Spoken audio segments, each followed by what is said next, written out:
الحمد لله رب العالمين والصلاة والسلام على أشرف المخلوقين وعلى آله وصحبه أجمعين أما بعد فأعوذ بالله من الشيطان الرجيم بسم الله الرحمن الرحیم۔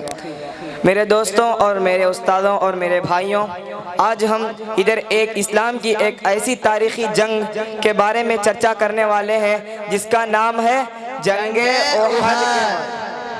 جنگ احد، جنگ بدر کے بعد مسلمانوں نے جو دوسری سب سے بڑی جنگ لڑی وہ جنگ احد ہے۔ جنگ بدر میں مسلمانوں نے فتح حاصل کی تھی، انہوں نے کافروں کو ہرا دیا تھا۔ اس کے بعد کافر لوگوں کے قلب میں آگ کے شعلے بھڑک رہے تھے، تو وہ کافر لوگ مسلمانوں کا انتقام لینا چاہتے تھے، مسلمانوں سے بدلہ لینا چاہتے تھے۔ اسی لیے انہوں نے بدر کے بعد ایک دوسری جنگ شروع کی جس کا سپہ سالار تھا ابو سفیان۔ انہوں نے یہ جنگ اس 3000 افراد پر مشتمل ایک لشکر کو تیار کیا اور مسلمانوں کے خلاف انہوں نے یہ جنگ لڑی، اور یہ جنگ احد کے میدان میں لڑی گئی۔ مسلمان ہرائے کافر کو بدر میں، بے تحاشا بڑھ کے شعلے ان کے قلب میں، پیش آئی جیت سے وہ دوسری جنگ، مسلمانوں کافر احد کے میدان میں، آمنے سامنے آمنے سامنے آمنے سامنے آمنے سامنے۔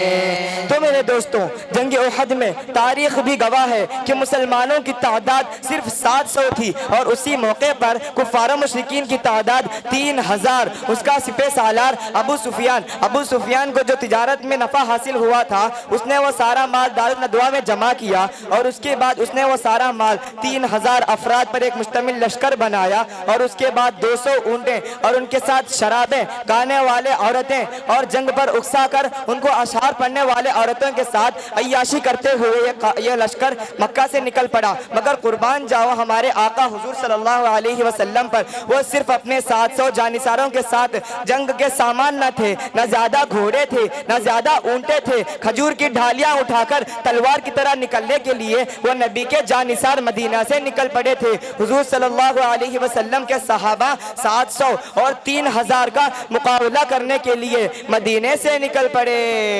ادھر 700 تھے، ادھر 3000 تھے، تاریخ بھی گواہ ہے مسلمان کم تھے۔ کمی کا نہ خوف تھا، نہ مرنے کا ڈر تھا، صحابہ کے دل میں بخشش کے رسول تھا۔ مسلمانوں کے زیادہ نہ تھے جنگ کے سامان، نہ تھے زیادہ اونٹیں، نہ تھے زیادہ گھوڑے، نبی کے جانثار علی کی وہ ذوالفقار، مدینے سے نکلے نبی کے جانثار۔ یہ مدینے سے مسلمان نکل پڑے اور ادھر سے کفار و مشرکین نکل پڑے، اور احد کے میدان میں انہوں نے قیام فرمایا۔ حضور صلی اللہ علیہ وسلم جب احد کے میدان میں پہنچے تو انہوں نے اپنے 50 بہادر تیر انداز صحابہ کو ایک پہاڑ جس کا نام جبل الرمات اس پر لگا دیا۔ ان کو غیبی اطلاع ہو گئی تھی، تو حضور صلی اللہ علیہ وسلم نے اس کے مطابق ادھر 50 بہادر تیر اندازوں کو لگا دیا، اور ان کا سردار حضرت عبداللہ بن جبیر رضی اللہ عنہ کو بنایا، اور اس کے بعد انہوں نے کہا کہ تم ادھر سے ہرگز نہ ہلنا اور ادھر سے کافروں پر تیر برساتے رہنا۔ اسی طرح اس کے بعد کفار و مشرکین وہ جنگ لڑتے لڑتے مسلمانوں نے کفار و مشرکین کو مار دیا، مگر اس کے بعد کفار و مشرکین جنگ چھوڑ کر بھاگنے لگے، مسلمانوں کے ساتھ ڈر کر وہ بھاگنے لگے۔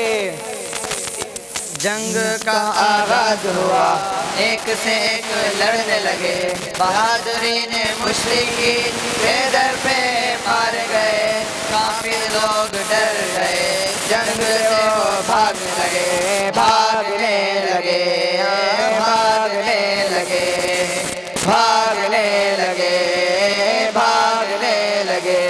تو فی الحال کچھ بھی ہوا میرے دوستوں، یہ جنگ اختتام پر پہنچی اور آخر میں اس کی جیت مسلمانوں پر ہوئی، مسلمانوں نے اس کی جیت جیتی۔ یہ جنگ کون جیتا؟ مسلمانوں نے جیتی۔ جنگ ہماری ختم ہوئی اور شروع ہو گئی، ان کی ہار ہوئی اور ہماری جیت ہوئی۔ السلام علیکم ورحمۃ اللہ وبرکاتہ۔